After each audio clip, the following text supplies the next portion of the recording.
আজ বেলা 2টার দিকে ইরান থেকে একটি ফ্লাইট হিজবুল্লাহতে রওনা হয়, আর যেটা আজ করতে পারে ইসরায়েলের সৈন্যরা। আর সেটা দেখে তারা তাদের পেছনে আরেকটি জাহাজ নিয়ে রওনা দেয়, যেটা তারা খেয়ে নিচ্ছে। তারা মনে করছিল যে এখান থেকে তাদের কাছে হিজবুল্লাহদের কাছে অস্ত্র সরবরাহ করতেছে ইরান থেকে সরাসরি। তারা এটা ভাবছিল, হ্যাঁ এটাই সত্য, কিন্তু এটা তারা ভাবছিল যেটা। তারপরে এটা বুঝতে পারে পাইলটরা যেটা করে, বিমানটি আবারও ঘুরে আবারও তাদের নিজস্ব স্থানে চলে যায়। বিমানটি যেখানে ইসরায়েলের নিজে পিছন থেকে দাওয়া করার সাথে সাথে ওরা আকাশপথে একটা যুদ্ধের মতো একটা সিস্টেম তৈরি হয়, যেটা আর সেখান থেকে তারা আবার ফিরে ব্যাক করে তারা চলে যায় ইরানের দিকে।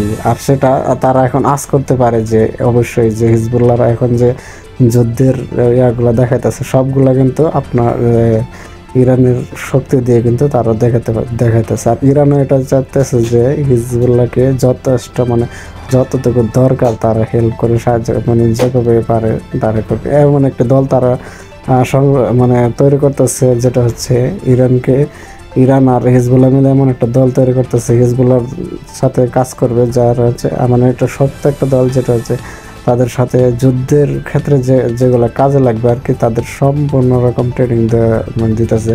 আর আপনারা জানেন যে ইরানে হচ্ছে এই দিক থেকে যুদ্ধের ক্ষেত্রে বড় বড় ব্যালিস্টিক মিসাইল, আর ওই দিকে সব কিছুর ক্ষেত্রে তারা ট্রেনিংয়ের দিকেও কিন্তু অনেকটা এগিয়ে আছে, আপনারা হয়তো জানেন।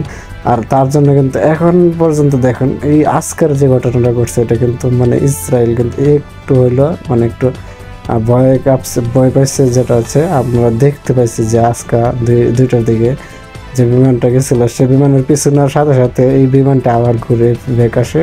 তখন হয়তো বিমানের ভিতর কিছু আসছে, যেটা হচ্ছে হিজবুল্লাহর দিকে যেহেতু ওইদিকে রওনা হয়েছে, সেগুলো এখানে দেওয়ার চেষ্টা করছিল।